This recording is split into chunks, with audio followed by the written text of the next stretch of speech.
solve होता है।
Good evening, everyone.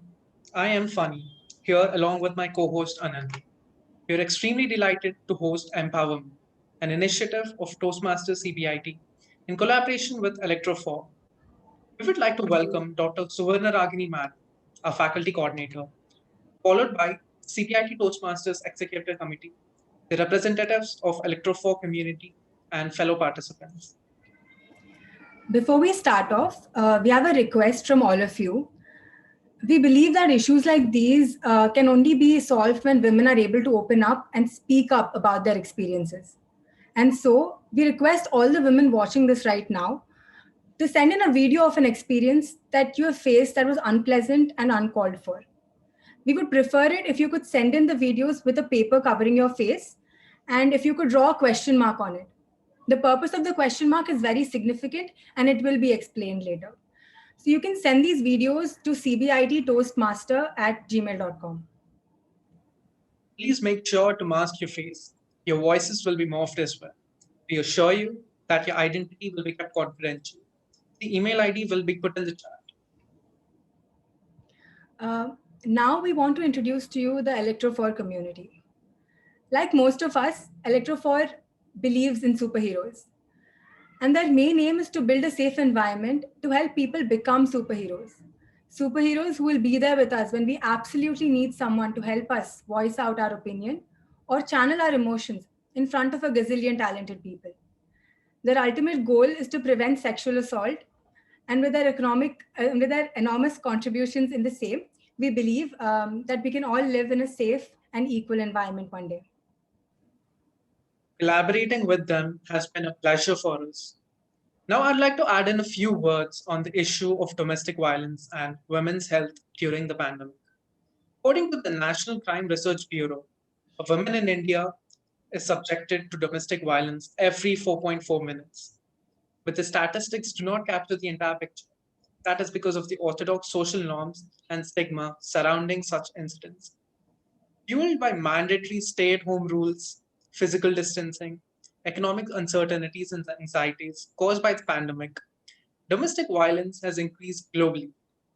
Victims of domestic violence suffer from poor mental health and increased suicidal tendencies. Shedding light on these prevalent social issues is an urgent necessity. With that, we now introduce to you our first speaker of the event.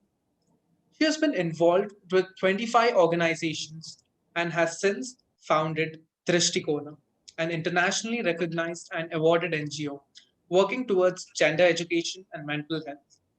She has also represented India at international academic events held at Harvard University and University of St. Gallen, Switzerland. Through her writing, she has illuminated various social issues plaguing the world and has over 100 published articles to her credit. I now present to you Ms. Shivangi Singh.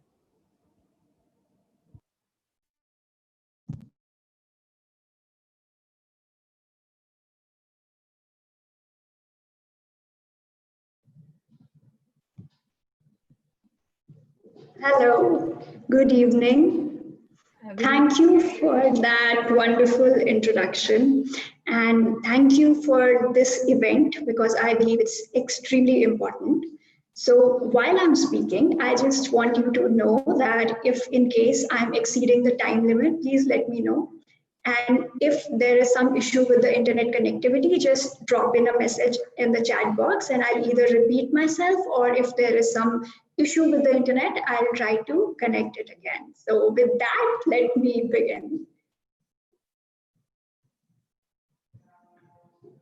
So this was supposed to be with a PPT. I had originally started it like that, but then due to some technical error on my end, it is now not possible for me to share the screen or share a PPT with you. For that, I apologize. And, you guys set a wonderful tone. You guys gave very nice context to what we are going to talk about, but I just want to, once again, just set a tone a little bit, set the tone, set the stage for our discussion. And I want to talk about the definition of domestic violence, domestic abuse or intimate partner violence, and generally violence against women as defined by the United Nations. So I want to read out from what exactly they say about it and tell you why, because it's important to do so. So how UN defines violence against women is any act of gender-based violence that results in or is likely to result in physical, sexual, or mental harm or suffering to women, including threats of such acts, coercion, or arbitrary deprivation of liberty, whether occurring in public or personal life.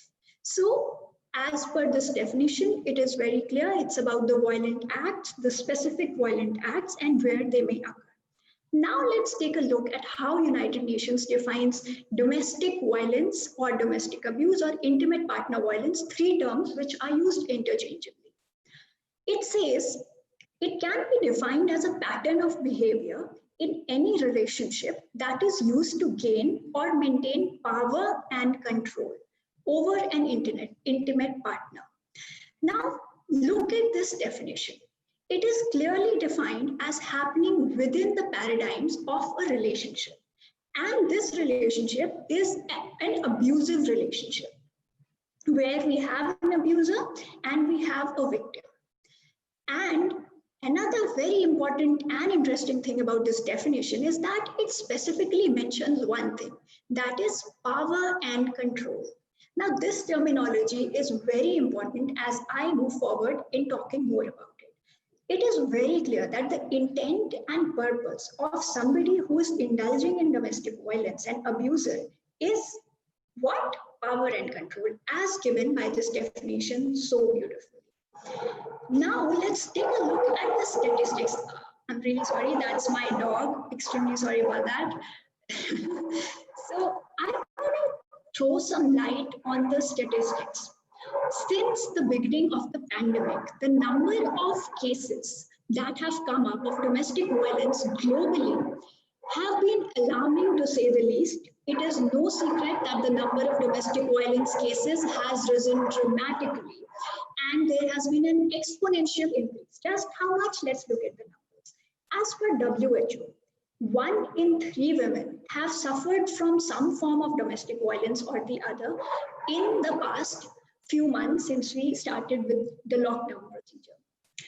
If you're wondering that this is, something that has come up only since the pandemic, you could not be more wrong, because even before the pandemic started, if we look at the data that we have from WHO and United Nations for the past 12 months since the beginning of the pandemic, we have alarming numbers still.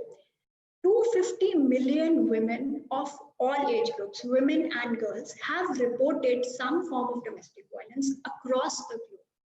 Look at the large amount of population that these two numbers are representing. We have 1 in 3 women since the pandemic and 250 million women before the pandemic. Another interesting point is that these are just the numbers that got reported. Majority of women facing domestic violence do not even have the power or the authority to make a phone call. They don't have that, enough confidence in themselves, because their confidence has been broken down by their abuser to even let somebody know that they are going through that. Now, another interesting thing that UN does is it not only just describes, defines the definition, gives the definition or gives you the numbers, it actually details out what constitutes domestic violence. And I think that is very interesting. So, it says that domestic violence ranges from your partner regularly making fun of you in front of your friends and family, to constantly treating you with suspicion, hurting your self-esteem, putting all the blame on you for something that went wrong in a relationship where both parties are to be blamed, to gaslighting you constantly, to preventing you from spending time with friends and family members, to actually threatening with or inflicting violence. Now, there is a common myth that domestic violence simply means a man hitting a woman or a woman hitting a man. But actually, just look at how it has been defined. It ranges from something like you're sitting in a room or a gathering and your partner makes it a habit to every single time point out some mistake, or just constantly belittle you, make you feel less, break down your self-confidence. And if you really think about it, These are the kind of incidents that go on every day, unchecked in regular situations.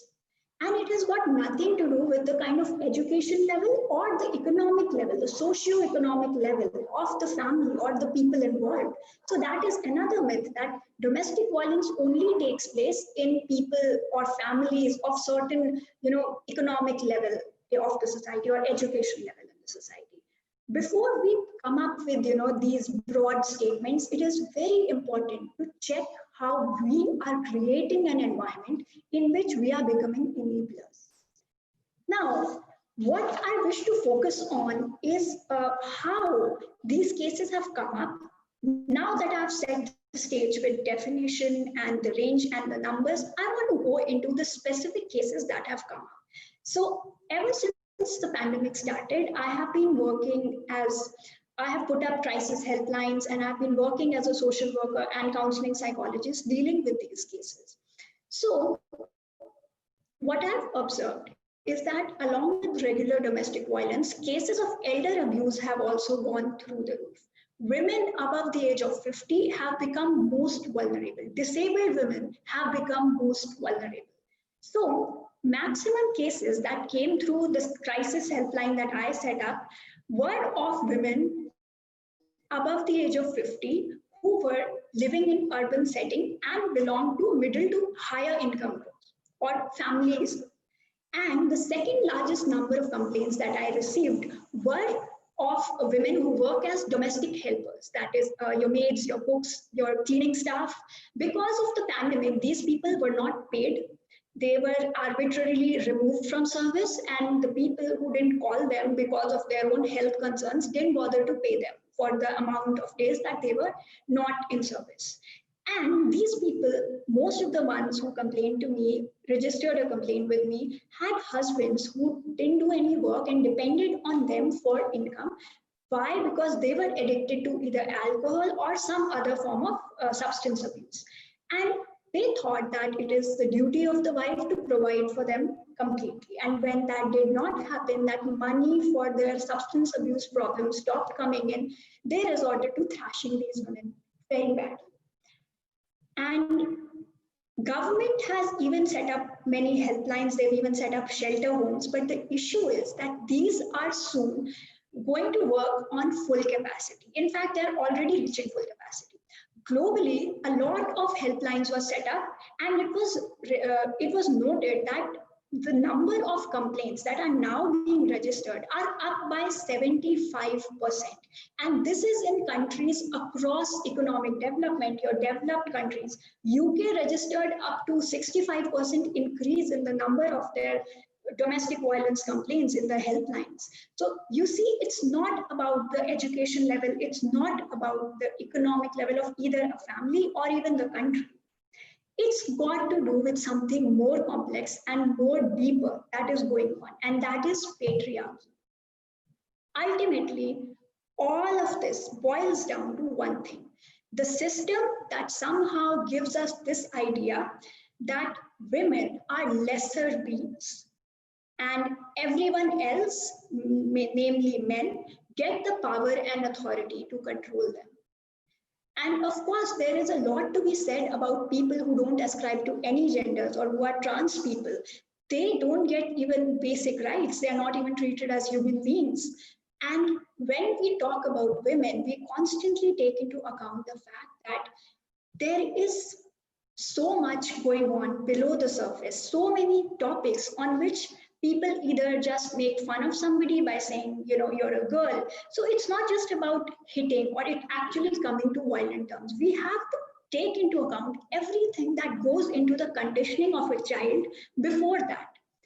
So the question is, what can we do? We know that this exists. We know this is the cause. How do we move forward, and how do we contribute to a society which is, free of domestic violence? So the first thing is something that I really want to talk about. Never ask somebody who's a domestic violence victim why they don't just leave the family, why they can't just run away, or why don't they complain, why didn't they raise their voice earlier. The reason is because marriage is not just something which is based out of love or mutual respect for everyone. Many times it is a financial and legal relationship more than anything else. So, for somebody who has been abused for a certain amount of time, to raise their voice also becomes very difficult because the abuser did not leave them with enough confidence to do that.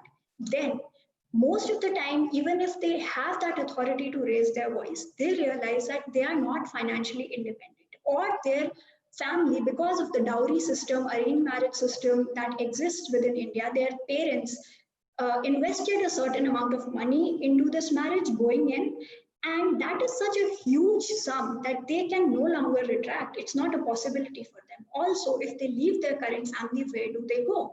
The society says that for a woman to leave the marriage and then go back to their parents' home is ultimate sin. They should rather be dead. This is the kind of statements that actually come up. So for these reasons and several other reasons, it is not a good idea to ask somebody who's a victim of domestic violence to just leave everything and run away. It's not that simple. The solution is never that simple.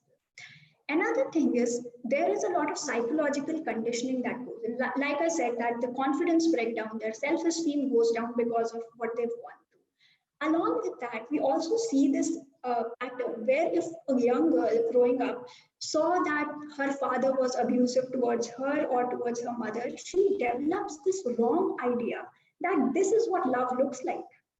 Because the society tells her to worship her father no matter what, always serve the men in her family, she develops this notion that this is normal, that this is exactly what love is, this is what families do to each other. So when she's eventually married to an abuser, many times she won't even admit that, I'm being abused and this man is a narcissist who's abusing me. Most of the time, even if you look at popular culture, the movies that come up in Indian cinema, and I mean regional cinema, Bollywood, Tollywood, all the kind of cinema that exists, a very interesting study by Yale University recently found out that 90% of the male characters represented in Indian cinema are deeply problematic because they are either stalkers, they are narcissists, full on ego and machismo, and they are people who have all the tendency to be an abuser if they're not already shown as one. Because it has been so normalized in our movies, in our culture, in our families, people don't even realize that they are being abused, let alone taking a stand. So this is why if you want to do something for somebody who is being abused, be that person who they can talk to. Never hesitate to reach out to somebody who you think needs it. Also, many times domestic violence, especially physical violence, moves on to a point where people try to hide it. If they have, say marks on their bodies, they'll just say, oh no, I fell down the stairs or something like that. So doctors and nurses are trained to recognize that. Psychologists are also trained to recognize that. But if you, as someone who does not have these trainings, think that this might be the cause, if you think that the person living next door, you hear certain voices, you hear raised voices and fights on a daily basis, and then you see physical marks, those are indicators that this person is being physically abused. They are going through domestic violence. Do not hesitate to reach out to the authorities or talk to somebody who knows how to move forward in these situations. It could be police, it could be NGOs, it could be anybody you trust. For example, a professor who has some work done in this field or who knows certain people who are working in this field. Never hesitate to reach out to even the person concerned if you think it's not too awkward. But you can always be that person who listens with empathy. It has to come from the heart. So there is a trust that needs to be developed before this can happen. So if you just barge into somebody's house and say that I suspect this is happening, it may work or it may not work. It could backfire really bad, or it could actually be a great help to somebody. But sometimes if it goes to an extent where you just cannot unsee or unhear what you're seeing or hearing, you have to take that step. You have to get that courage in you to move forward and say that this is wrong. So if there is one thing that I want to leave people with, is that this issue goes on much deeper in somebody's psyche than just the physical, effects of it. So you need to understand that it is very sensitive topic. It's something that requires a certain nuance to move forward. It's more layered than we think it is at the face of it. It's never as simple as this man hit me, so let me just hit back or leave. That's never how simple it is. Even if that is the instant reaction, the long term procedure is much more complex. But the good news is that we all can help. With empathy, with kindness in our hearts, we can be those people that these people can trust, and we can come to their aid. So when the pandemic started, when the lockdown happened, the question in everyone's mind, and I mean social workers, governmental agencies, police, was that what will happen to the number of domestic violence cases that will inevitably rise. So even before those calls started coming in on the crisis helplines that were eventually set up, we knew that the number of cases are going to rise up. Everybody who has any experience in this field absolutely knew that this is going to happen, myself included. That was my first worry, first concern when I saw that this lockdown is proposed.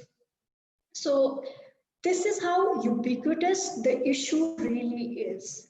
And it is now we call it the smaller pandemic, the shadow pandemic rather, because along with coronavirus, we have this very direct consequence of it that the world is seeing everywhere. So I want to leave you with the thought that never be afraid to reach out to somebody who you think is in a vulnerable position. For all you know, they would need it and they are not in a position to actually ask for help. So be that person they can reach out to. Thank you, ma'am. Those words are extremely inspiring and enlightening. And thank you so much for busting so many myths that we had about domestic violence. This is really required. And we also have a few questions for you from the audience now. Yeah. So, I hope I didn't over exceed the time limit. no, ma'am, you were perfectly on time. Thank you. Hi, ma'am. My question is, do you think women empowerment is something that women first have to understand that they need to empower themselves, or do you think it comes from the men's side first? That's a very interesting question, and I'm thankful to you for asking this. So, I'll give you an example. In my family, I come from a very patriarchal family, and there are many incidents which are like very common, not violence per se, but like several other smaller incidents. So, I have a sister who is my age. And one day I was having a conversation with her. She is a dentist. So she just said that, I think what you're doing is not right because women are born for different things. We are born to serve men. So that really shook me because how can someone who is my age, who is so educated, think that way? So this leads me to the answer to your question. I think women empowerment needs to come from within a woman. Sometimes it's difficult for a woman to even realize that she needs it because they might be thinking that they are completely empowered when you actually go and show them the mirror and talk to them about how exactly they have disempowered themselves just to give space to men in their lives, men in their families. For example, my cousin, she has two brothers, and she constantly makes sacrifices on her dreams, her life, just to make it easier for them to fulfill their desires.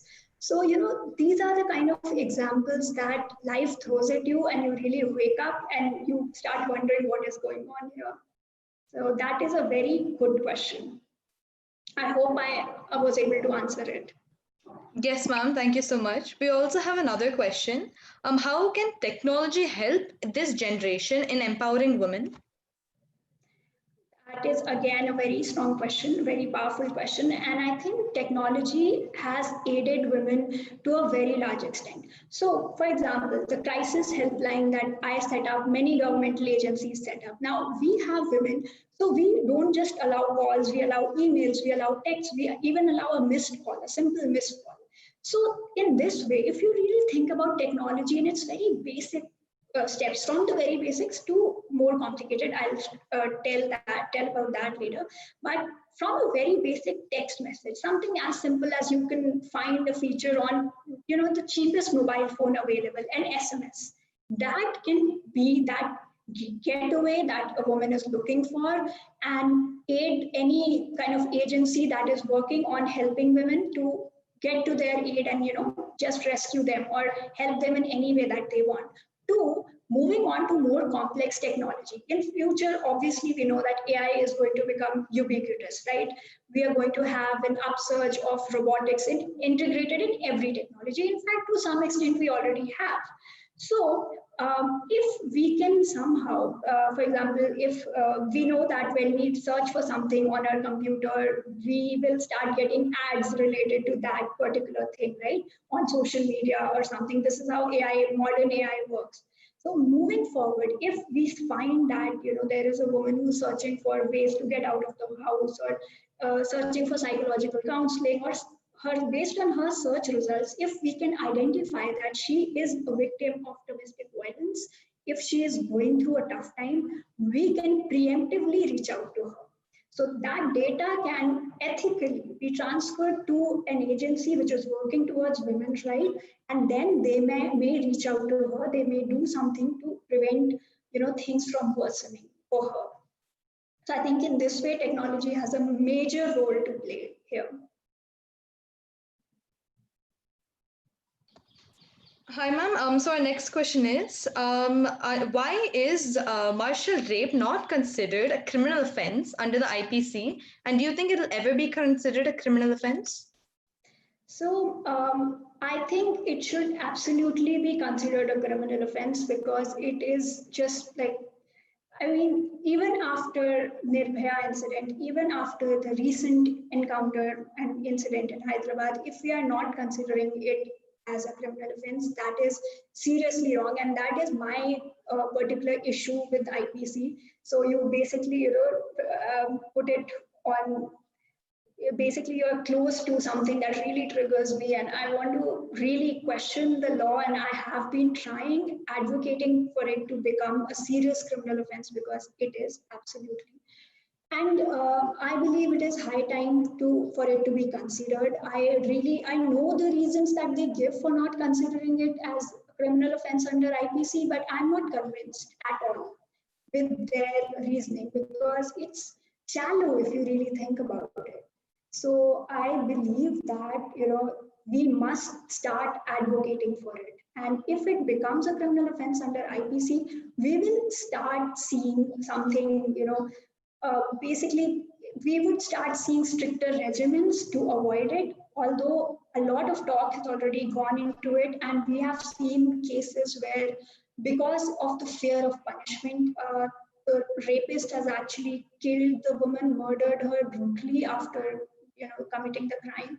So this is what a certain section of social workers say is not so positive. Even if it is criminalized under IPC, we have this major issue of not just rape but going ahead and murdering the girl. So this is something, again, very, very complex, and ultimately it all comes down to power and control, dominance, assertion of dominance of one person over the other, the feeling that we can do this and get away with it.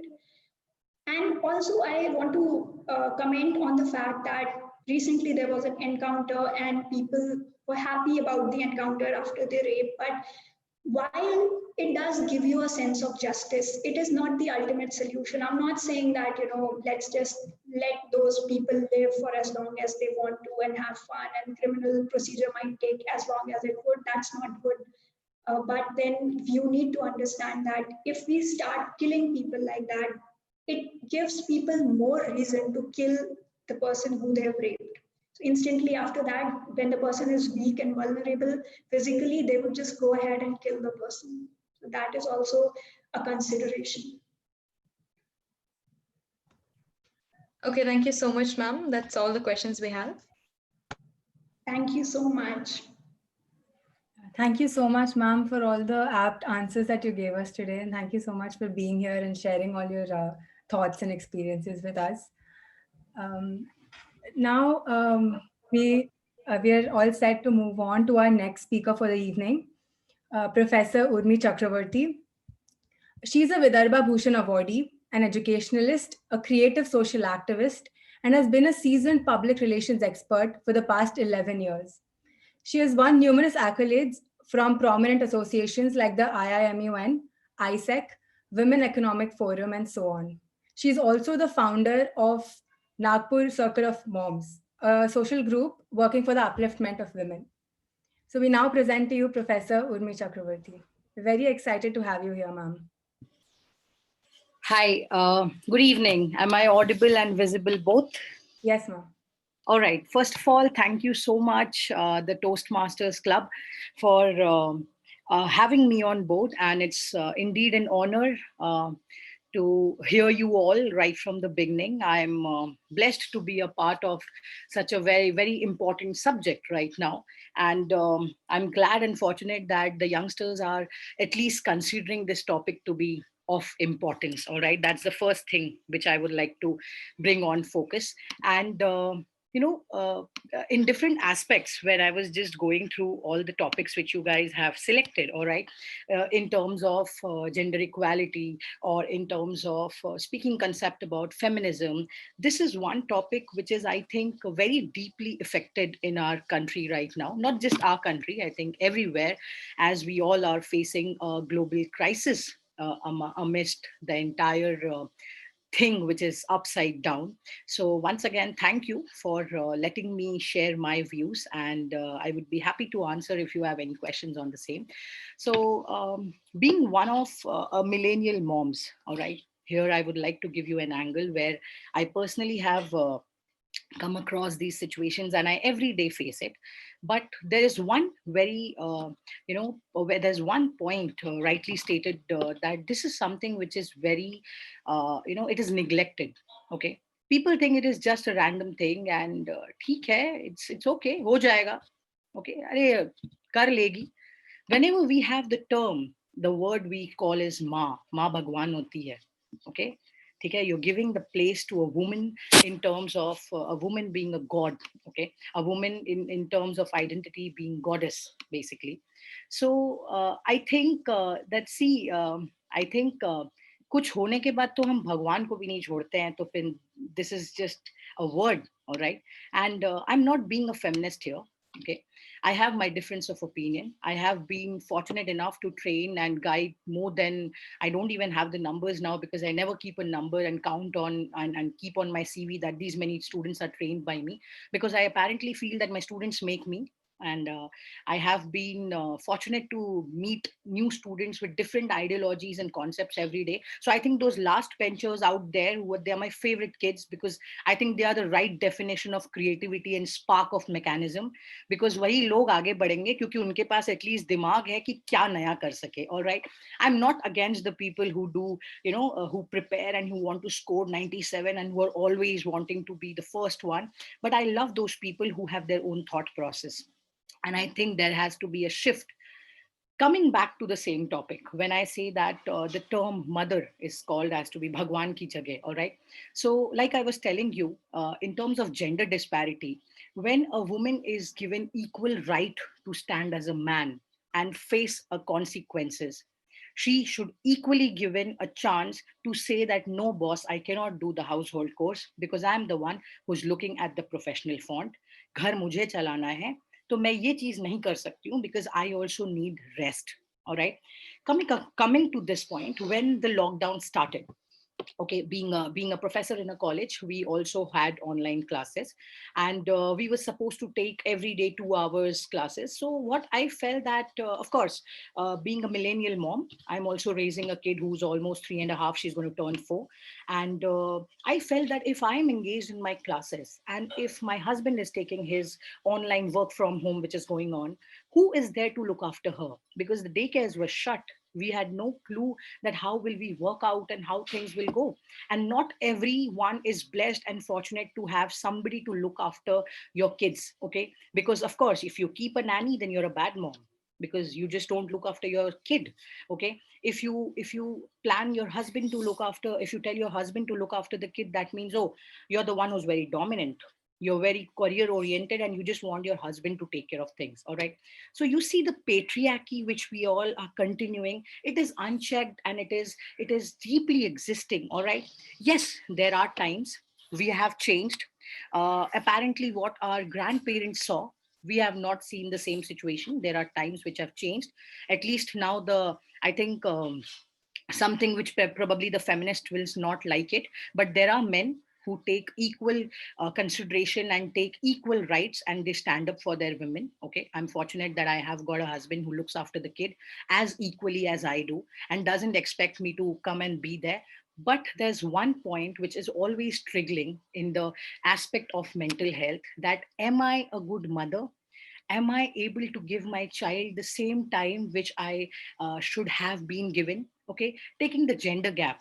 Before the pandemic struck, women already faced a century long wait to reach the parity with men. Okay, a daunting prospect that now risks becoming further out of reach if economic disparities are there, which is unleashed by the crisis. ठीक है, ऐसा नहीं है कि किसी एक जन की अगर नौकरी घर में जा रही है, so the other is not affected. Speaking for the middle class people who are affected the most, it is not just them who have seen this crisis and being ignored. Okay, to reach that specific position where women are trying to have equal opportunity to refocus their attention in building their family together, women are particularly exposed to this crisis. I think it is not that, okay, we have given you all the rights, now you can just go ahead, give your best shot.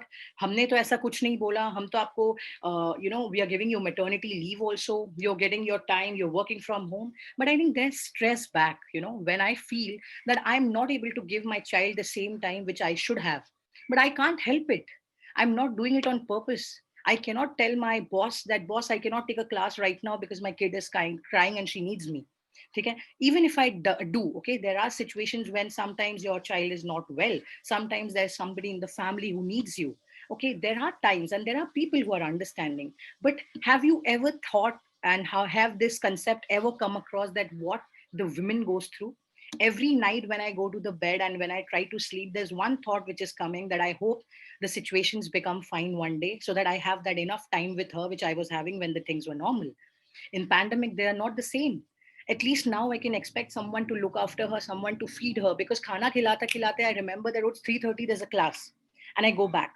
But when I'm starting taking the class, when I'm continuing, somewhere or the other at my back of mind, I have a guilt which is killing me, that I'm earning, I'm making money, I'm trying to build a career, but I'm not able to focus on that child.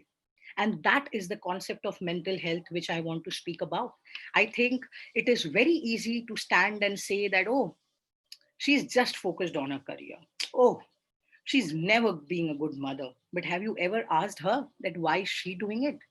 Why does she want to do it? Is it only because of her career, or the family needs it? You need economy. Your life and your country right now is going through a downfall because, boss, finance नीचे है. When your economy is down, तो economy सबकी एक साथ नीचे गई है. Everybody is facing it, not just the men of the house who have lost their jobs. Okay, there are people who are working day and night for months and not being paid. They are not going through a trauma that how will I feed my kids? How will I take care of my old parents? How will I take care of my grandparents? Somebody in the family is sick. Okay, somebody is being hospitalized. Somebody is ailing through a tough disease. Somebody is going through a trauma. Somebody has lost and misconcepted the entire phase of pregnancy. Okay, somebody has lost. Somebody has got given birth. Everybody has thicks and thins. And once you go and ask the person, mental health, now I think the journalism which is going on in being for one from the own, I have myself coming from the journalism background, my masters have been in journalism, and I feel ashamed to state that journalism has become so, so the state of journalism is so bad that people are just trying to create a hindrance over small little thing, or maybe something which is big, but they forgot, or they fail to understand there are people who are looking at you. There are people who idolize you. All right. Sometimes a year back, somebody from my family told, hey, you should not wear jeans and t-shirt. Yeah, what your students will think. You're a professor. And that made me realize, oh, so that means the students will only consider and respect me if I wear a sari and a bindi and go as a teacher. I really took it back and I was like, oh, aisa bhi hai? Can I not share things with my students? Oh, raat ko 3 baje I cannot message my student because they'll think ki, oh, ma'am ne itne late kyun message kiya. So I think I still have students who are in connect with me even after they have got married, they have babies, they are settled in life. And I think at the back of the mind, it is ultimately you who want to face it and want to give it to the audience. Okay, you just do not have to keep on taking it. So initially when I thought that, okay, I'm guilty that I'm not able to give time to my kid, then later on I took time, I put my music earpods on, I listened to all my favorite music, whatever I wanted to, okay, whatever I wanted to think, I took time and I thought, no, I have to do it, because those people are not coming to make sure that my baby is fed and my baby is taken care and we have enough money to buy her nappies. I'm the one who has to take care. It's me who needs to stand. Okay. It's my husband and my family who needs to support, not the society. So the patriarchy we are talking about here, okay, it is kind of daunting. Okay. Now, in the recent history, the deepest recession of our lifetime has hurt in the pandemic. Okay. There are many economic prospects which are coming on, which are going on, and we are going to still face it. And we are going to still face it. All right. Early indications, okay, on the divisions of household, people who are going through, people who are traumatized. And this, I'm not giving you a point of view as a working woman. Okay, your mothers, my mother, who's a homemaker, they are equally facing the trauma. Earlier they at least had one day and had some time ki acha subah se sham tak ye time pe I will do this, ye time pe I'll do that. Now that lady is not able to open her mouth because everybody is working from home. TV देखना बंद हो गया है because no no no they are working. TV का आवाज आएगा तो उनके काम में डिस्टर्बेंस होगा. They are not able to put a pressure cooker on the gas because cooker का आवाज आएगा तो ओके समबडी इज वर्किंग, उसका नाइट शिफ्ट शुरू है, we can not do that. She is not able to speak in a phone when we are in the house because she has to go out and speak कि भाई बच्चे काम कर रहे हैं. So a woman has to go through everything. And it is not today. It is not about the working women. It is about everybody who's equally a part of this game, who are facing it. And mental health, इसे इतना छोटा कर दिया है ना, this concept. Everybody speaking about, अरे नहीं नहीं ये, we can do this, we can do that. But the question remains the same. No matter how much counseling you do, no matter how much you write about it, no matter, I myself being a columnist, I have written so many articles about this segment, okay, about writing about people, writing about, I have research which says that the work stress which women go through. Okay, my paper's published with the Scopus Index journal. That's the biggest one in research. But my question remains the same. The question mark is still the same. How are we going to improve? Boss, we have fought enough for okay, I recently saw a question which was triggering even on the streaming, that why marital rapes are not being they're not considered to be criminal offense. What will you do? You will sign a petition, you will pray for the laws and the systems to change. That's all you will do. You will have sleepless nights, you will put the share button on your Facebook and try to troll the government. That's the last and the least we can do. But what about the person who's actually going through? Do we actually take up a stand and think? You don't have to do anything. Rather be a person, support each other who's facing it. I think, okay, if I'm doing something, okay, with personal experience, if I'm going through a certain patch where I feel that, no, I'm not able to do it, and I will not force myself, no, I will wake up at 4 o'clock, I will cook, I will do this, then I will have a class, then I will do this, my body needs rest. I'm a human being. I cannot do something to just make the others happy. I'm not born and brought up here. Okay, I understand society and being in a social life with each other, maintaining relationship, all agreed. But I'm a human being. Nobody's going to come and stand up and say that, oh, you neglected your health, now you're suffering from this disease. Will they pay for my bills? No. At the end, my daughter and my husband needs me. At the end, my parents are the one who will stand for me. I think family plays a very important role when we speak about the concept of mental health. If your family is supportive, yes, I do understand there are tough times. Okay, coming from a very modern family, I also got married to a very orthodox family. I also faced so much, okay, not in terms of domestic violence, but mentally, the things which I never saw in my life, I had to go through. But there was one person standing, always with me, was my life partner. Apparently he's still the one who's standing. So it is not always the infatuation or the term love we use in different kind of aspects nowadays, which has become a kind of mimic. Oh, long distance relationship will not work. I made it work. It did work for me. I'm a millennial mom. I'm working. I'm managing my house. I'm not saying that I'm 99% or 100% hit. Maybe I'm 50% hit, or 50% successful, 50% failed. But to err is human, and I'm a human being. I'm okay if I fail. I'm okay if I go wrong somewhere. I'm okay if I'm angry. I'm okay if I sometimes shout and I'm guilty about something. I'm okay if I cheat. I'm okay if I cannot lose weight. I'm okay if I'm trying and I'm not able to do. Because at the end, it is affecting my mental health. If I'm not happy about something, I cannot do anything. Okay, there is no scope and chance if I'm trying to work towards something, or mera back of mind aisa hai ki I'm not feeling well, I'm not good, I'm not ready to do something. You do anything you want in life, but you have to give your best shot. So when students ask me, ma'am, science nahi, then what to do, ma'am, arts bol rahe hain, just give your best shot. भाई पानी पूरी बेचो तुम कहीं, but ऐसा पानी पूरी बनाओ कि बंदा उस कोने से उस कोने तक तुम्हारे पास सिर्फ तुम्हारे स्टॉल में पानी पूरी खाने आए. Because you need to do this thing and connect it with here only when you have the passion and zeal to do something. So I think that is the most important segment which I wanted to speak here, that when you're speaking about the term mental health, when you're trying to focus on something, see, there are layoffs, okay, there are people who have lost their jobs, okay, there are NGOs who are helping you to work and fight when in case you're having some domestic violence issues. There are people who are working. I have many friends on board who work for these kind of things, and they inform, okay, they inform that please let us know, please connect. I understand few women are very powerful, they will just give it back. Yeah, we have some movies, recent movies which we came across, where the concept was that no, example of thappad, okay, it pretty well did, it inspired a lot of women who actually were not able to give a fight. But then we also have women who are not weak, I would not call them weak, but apparently they are not as expected in today's recent time. And I think it's okay. I think they need equal support as well. They also need a little push, which will help them to fall in love. Okay. Anything happens, we start trolling. Anything happens, we start putting our opinion. Boss, you're not wearing my shoes. You don't know what and why I'm going through this. You have to be at my place to understand the situation I'm seeing right now. I'm looking at this right now.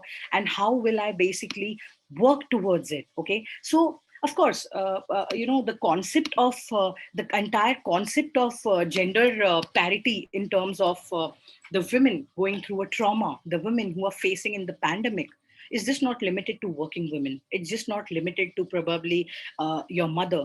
It is also limited to those house helps who are unable to come at your place because for safety measures, they cannot come to your place because domestic helps ka bhi aana important nahi hai. If they come, then again, they will go to this place, that place, their house, their house.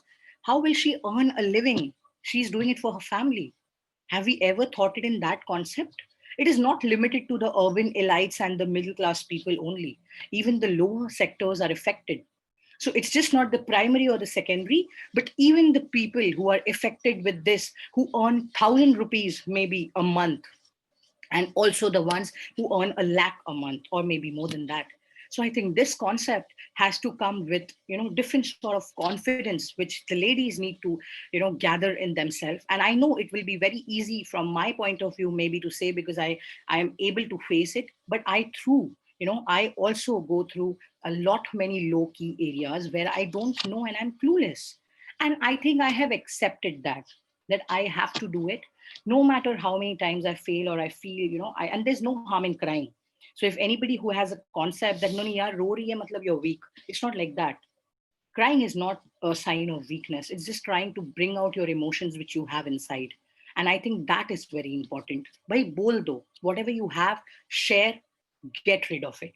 No matter how it comes, no matter how nasty you can be, no matter how polite you can be, but you have to give your shot. If you don't express, people don't know what you want to say, what you need to say, what you want to bring out. Okay, so I think this is completely a mindset. We ourselves needs to work on it, you know. Nobody else is going to come and tell you. Maybe probably today I can just share my opinion with you guys as youngsters. Maybe tomorrow you also get married, and tomorrow you know, all the boys and the girls, okay, not just limiting it to the girls, maybe the boys also tomorrow get married, and then they have to decide, okay, mother, wife, how do I do it? So that balance and the shift, the ball is going to be in your court. How you make it and what you exactly do with it is absolutely in your hands. And I think you need sheer confidence and a little faith and belief in yourself. Because as I told, I completely believe that to err is human. So fail. Until unless you fail, you don't realize. Cry. Because if you don't cry, you don't know what exactly is to laugh out loud, like we call it lol. Okay, and I think do whatever you want. You just have to avoid things what people say.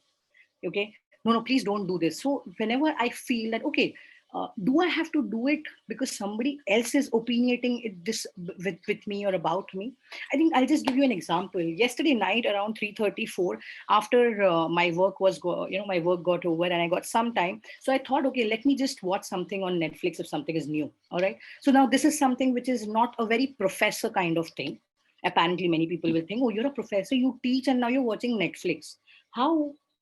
अरे हमारे time पे तो ऐसा नहीं था. Okay, that's your time, this is my time. Maybe I'm fortunate enough to get so many channels in just a click of in my hand, which I have a phone, I have the apps, and I will just go through. So you know, I watched it and I thought of sharing it with my students. There are a few students on my Instagram, and I think I'm pretty okay with it. When people want to share things with me, I shared with them, they reverted back to me, and it was over.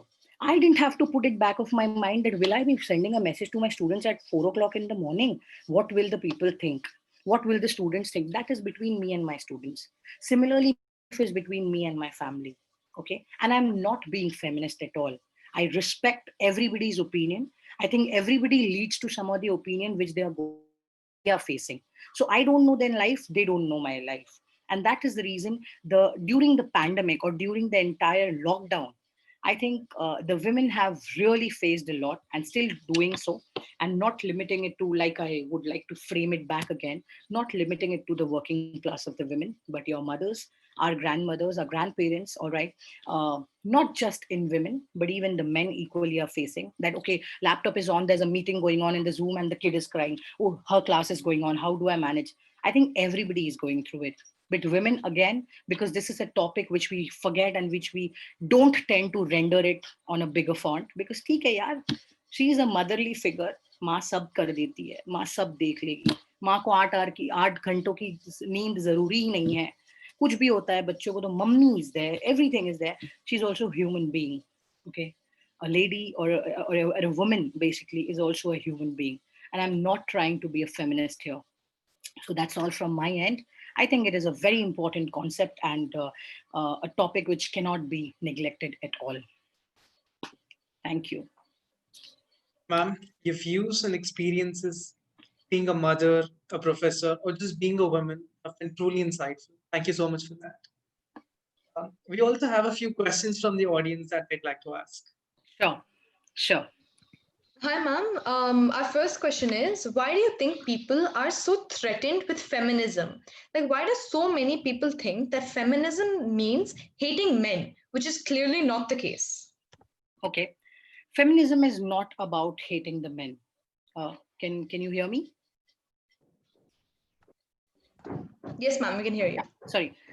Feminism is not about hating men. I think feminism has different opinions and different definitions to their own angles. Okay. Apparently, if you're not changing your surname after marriage, you're being a feminist.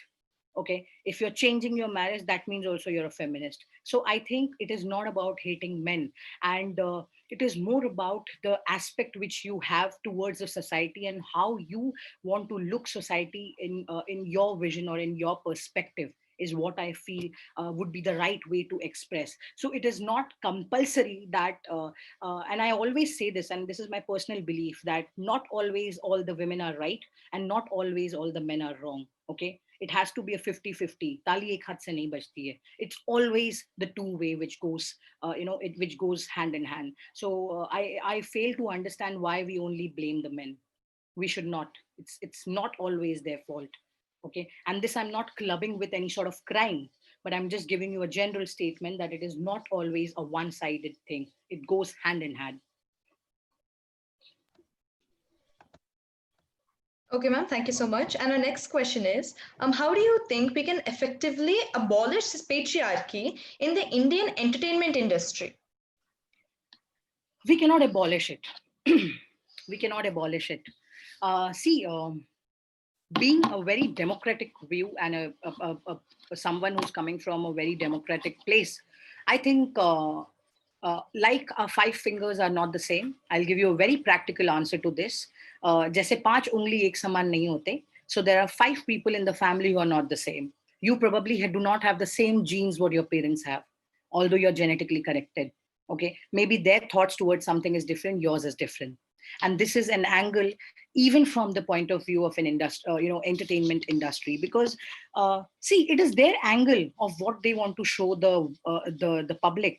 But as a public, that is your it is your consideration ki bhai ab main is cheez ka kya banau. All right, now everybody is hating the movie Sadak 2 because apparently now they all want to boycott nepotism. Okay, so we are just trying to see that the stars who are on the screen, and we want to boycott them. We don't want to see them. All right, they have done so much. We don't want to see them. We don't want to speak about it. We don't want to. We just completely want to neglect everything. But you are watching the entire thing and then putting hands down to it. So apparently you're contributed enough towards that entire thing. All right, so I do not know the technical things behind how a video is up or how a video is down, but I recently saw one post in Instagram that when you want to avoid something, you're not supposed to do anything to it, but people don't know.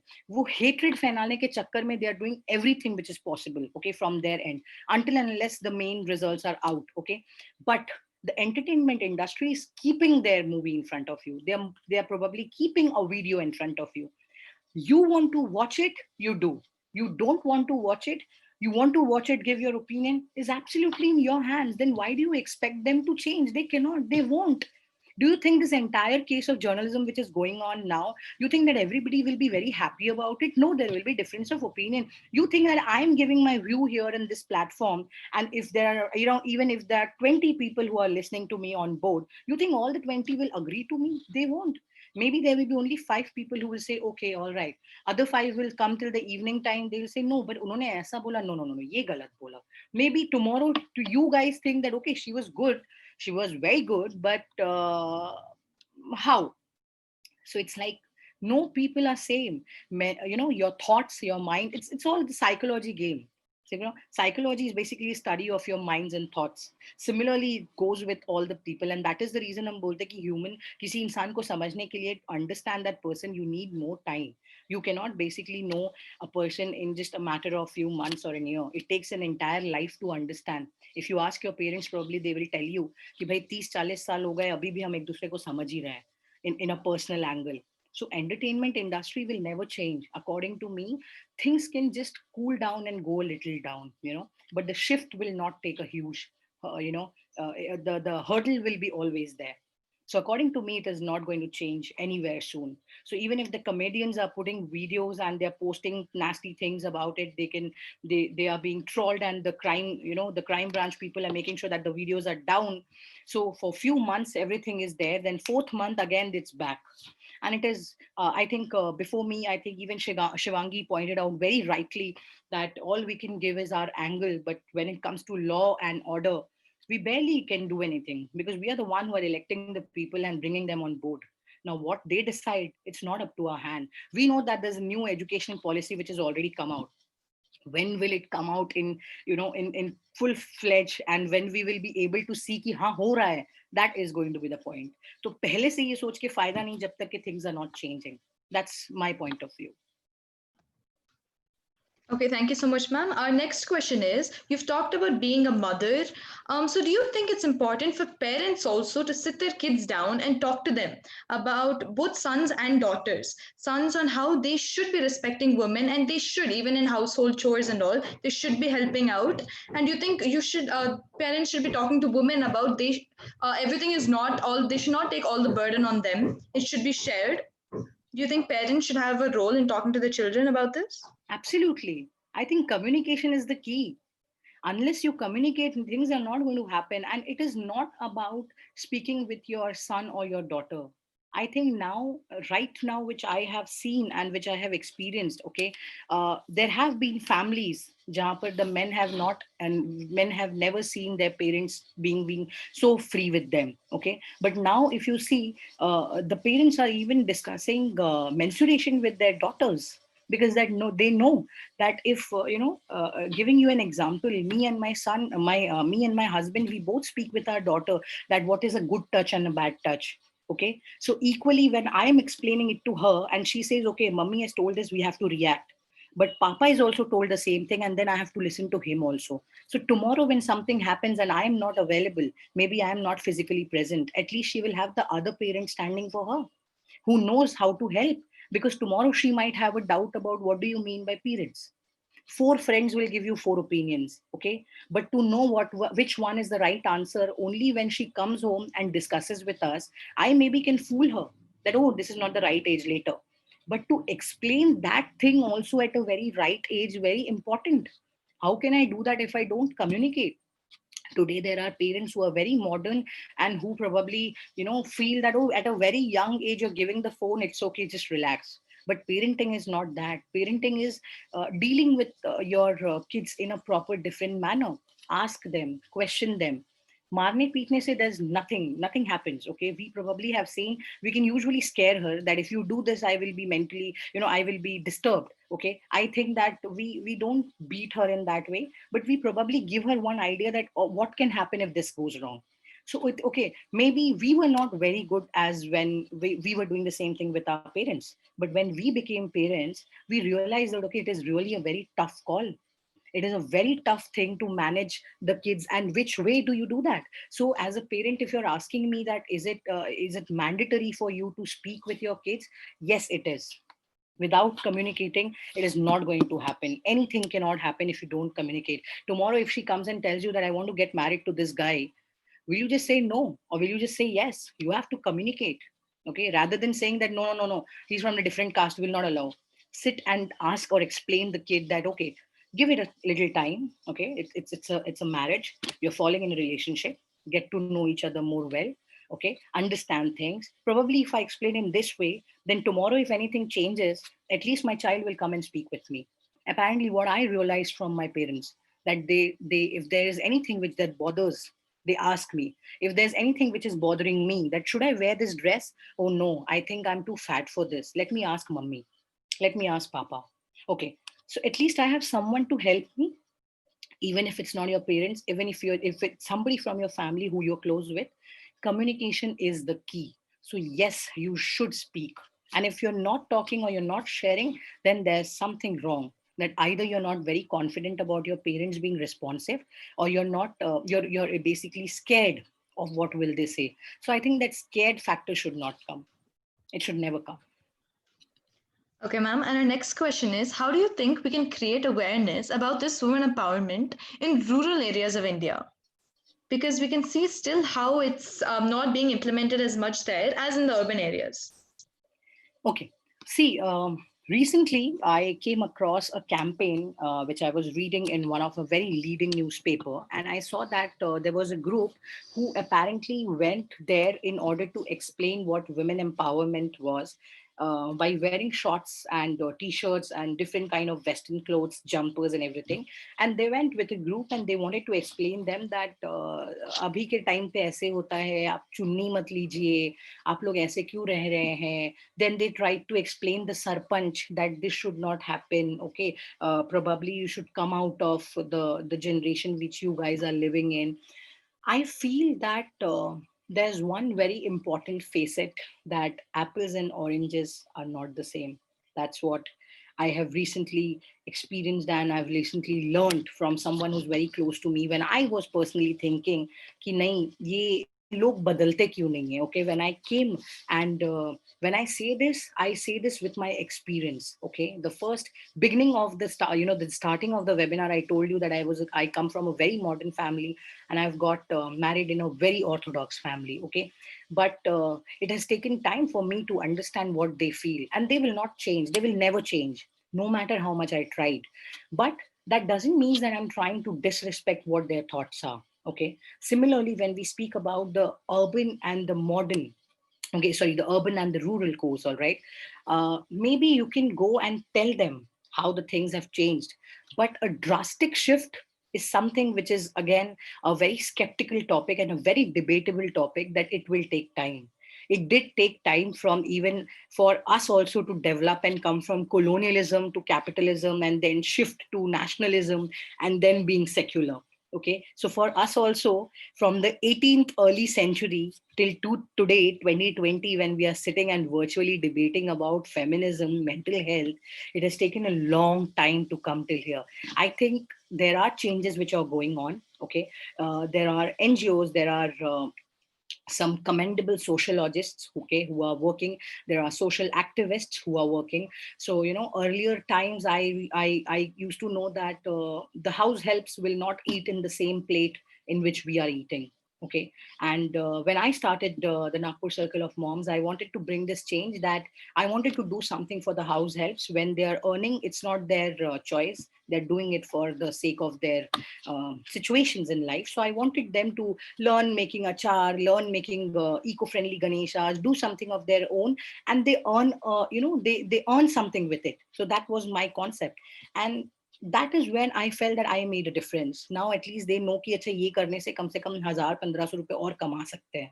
So I think every individual, if they try to add, okay, in whenever place, if example you're going to a place which is kind of rural, or you belong to a place which is rural, I think you have already made it in life that you have adapt to changes. So at least even if you make one difference in life, I think slowly and smoothly we will reach there, like we did from the centuries to the current times. Yes, ma'am. I completely agree with that. So the next question was, we talk so much about women empowerment, and even the government, even though they have banned dowry, it still exists, despite it being technically illegal. So how do we stop this? Uh, Two ways. I think when we speak about women empowerment, I think the term itself says power. So I think there are women who are taking up a stand and not getting married to the men who are or the family who are asking for dowries. That is one angle. Second angle, I think once again, I would like to bring it to your notice that communication. Okay, I think the family needs to sit and discuss. All right, it's not just an angle from, again, this is speaking about the entire concept of patriarchy here and the different kinds of hierarchical status we have been following since so many ages.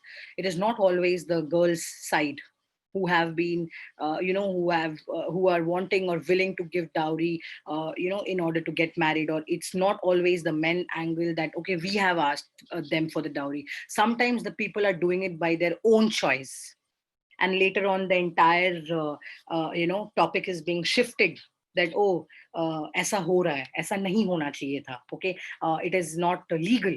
Okay, now these kind of practices which we are debating here, of course, okay, when I'm trying to tell you that how can we stop dowry completely.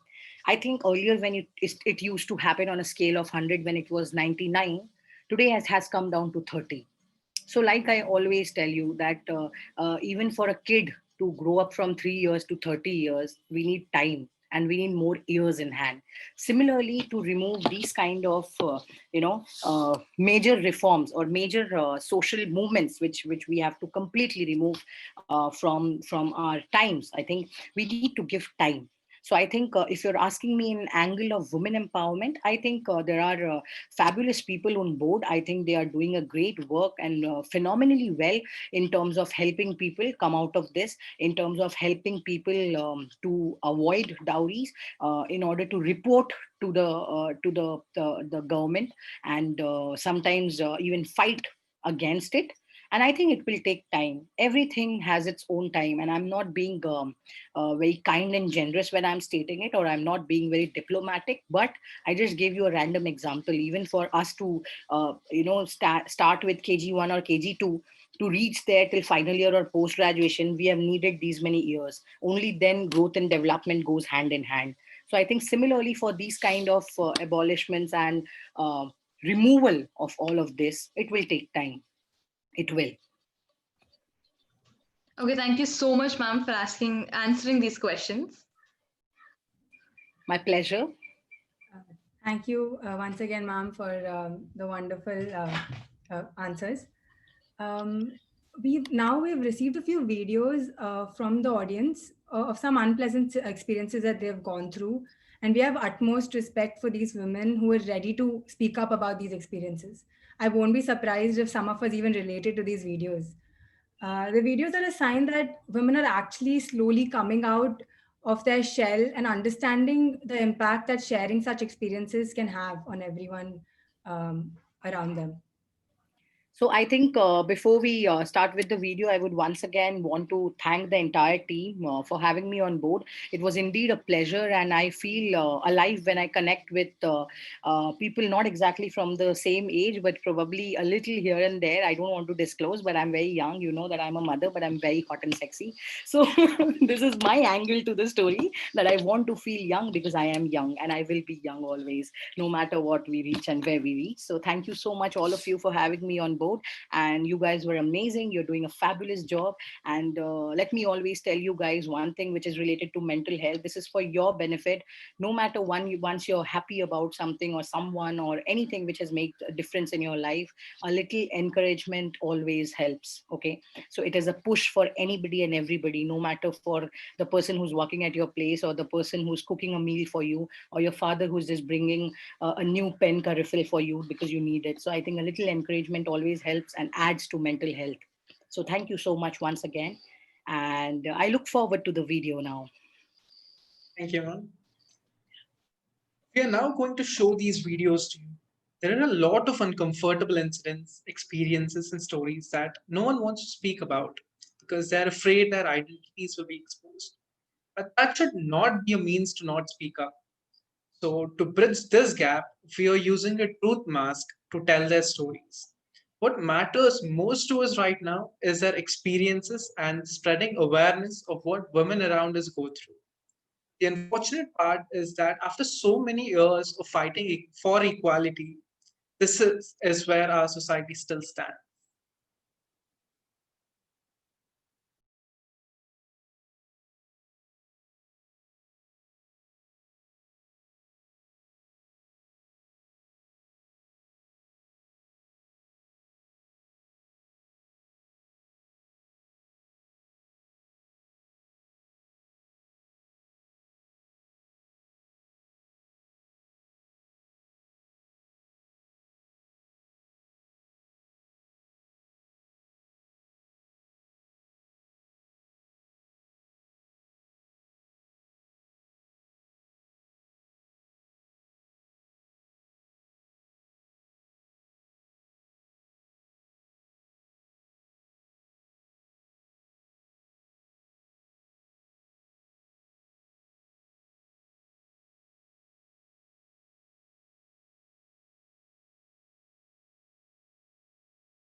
After writing an exam and coming out of the hall,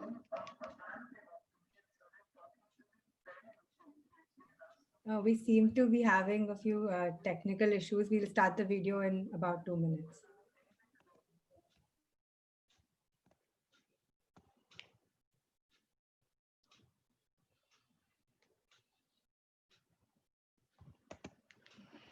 after writing the exam and coming out of the hall, a man came up to me very inappropriately and asking me a lot of questions, even after clearly indicating that I wasn't interested in talking to him or having anything to do with him. He still continued to come closer and closer to me, even when I walked further away. This was on a public road, so bypassers were just looking at me and no one even bothered to come and help me. Luckily, my parents but it was extremely scarring. I was very scared to go back on the road alone for a very long time. So this was an experience that I had when I was like in fifth grade. I had visited South India for a few days, and it was night. I was coming back from temple. It was there were a lot of people. It was not like I was alone or anything, but there was this man who was walking opposite to me, and he just grabbed me. It was at that point I was shocked. Like I didn't think something like that could have happened. And luckily my parents were right next to me, so they figured it out and they kind of ensured that he gets what he deserved. But as the night that started, few years ago, me and my mom and sister were going out station. So when we went to the train station, there was this man who looked at us in a very inappropriate way. Me and my mom and sister felt very uncomfortable, so we decided to go to a different platform and wait there for a while. But he followed us there as well. He was looking at us for a long time, and we did not feel safe at all. So we felt very uncomfortable, and the only thing we could do was to keep our distance. So when the train arrived, we quickly boarded the train, and we were sitting there. Even in the train ride, we felt very unsafe. This happened when we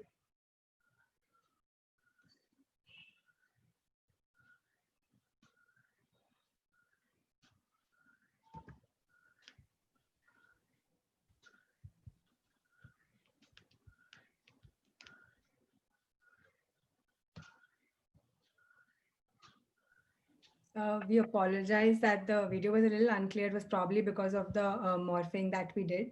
We hope that you guys understood the gist of what we wanted to convey through those videos.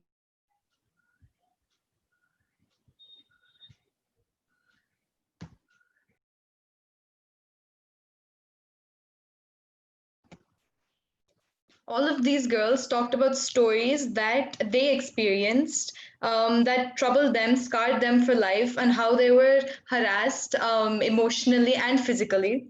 So we just wanted to share these stories.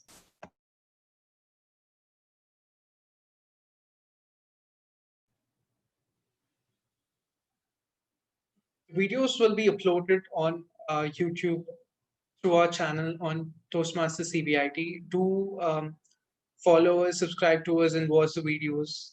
Sorry for the technical difficulty. Okay, that wraps up today's event. We would like to thank our faculty coordinator, Dr. Suvarnaragini ma'am, as well as our EC and our fellow coordinates for their presence and support throughout the event. And as cliche as it sounds, it would not have been possible without them. Once again, we would like to thank both our speakers, Professor Urmi Chakravarti ma'am and Ms. Shivangi Singh ma'am, who have taken their time out during these unprecedented situations to enlighten us on such significant issues that have a very powerful stigma around them. Last but not the least, we thank the audience for whom the event was all about. We hope that you found this topic to be extremely riveting. And remember that you don't have to struggle in silence because we're all in this together.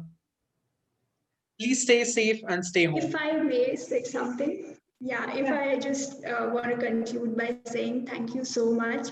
And even though your videos did not work out the way planned, I'm sure the stories were deeply moving. And thank you for giving these people a platform to share these stories because it is important to share. Thank you so much for this wonderful event. And it's been amazing to talk to all of you, listen to Urmi ma'am and all the questions that were raised. I found them to be very relevant. And thank you to each and everyone who shared these stories through videos, even though we could not see them. I want you to know that we know, we feel, and we hear you. And we will get to know more about it when they are uploaded to YouTube. So thank you so much. Thank you so much, ma'am, for being here and talking to us about all these issues. With this, I think we'll be concluding the session today. It was our pleasure having both of you here, ma'am. Thank you so much. To all the audience out there, thank you for joining us today.